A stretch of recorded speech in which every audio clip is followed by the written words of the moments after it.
السلام علیکم، بسم اللہ الرحمن الرحیم۔ آج کا موضوع ہے با ادب با نصیب، بے ادب بے نصیب۔ ایک بار جناب بہلول دانا رحمۃ اللہ علیہ کسی نخلستان میں تشریف رکھتے تھے۔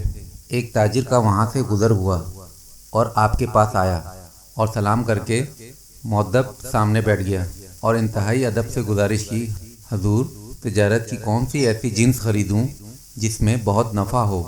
جناب بہلول نے فرمایا، کالا کپڑا لے لو۔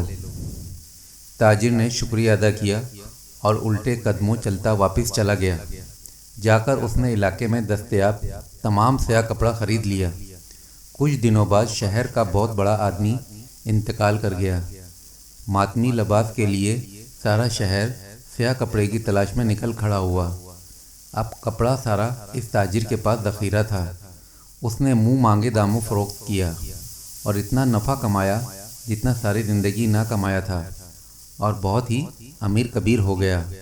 کچھ عرصے بعد وہ گھوڑے پہ سوار کہیں سے گزرا۔ جناب بہلول وہیں تشریف رکھتے تھے۔ وہ وہیں گھوڑے پر بیٹھا بولا، او دیوانے، اب کی بار کیا لوں؟ بہلول دانا رحمۃ اللہ علیہ نے فرمایا، تربوز لے لو۔ وہ بھاگا بھاگا گیا اور ساری دولت سے پورے ملک سے تربوز خرید لیے۔ ایک ہی ہفتے میں سب خراب ہو گئے اور وہ کوڑی کوڑی کو محتاج ہو گیا۔ اسی خستہ حالی میں گھومتے پھرتے اس کی ملاقات جناب بہلول دانا رحمۃ اللہ علیہ سے ہو گئی تو اس نے کہا، یہ آپ نے میرے ساتھ کیا کیا؟ جناب بہلول دانا رحمۃ اللہ علیہ نے فرمایا، میں نے نہیں، تیرے لہجوں اور الفاظ نے سب کیا۔ جب تو نے ادب سے پوچھا تھا تو مالا مال ہو گیا، اور جب گستاخی کی تو کنگال ہو گیا۔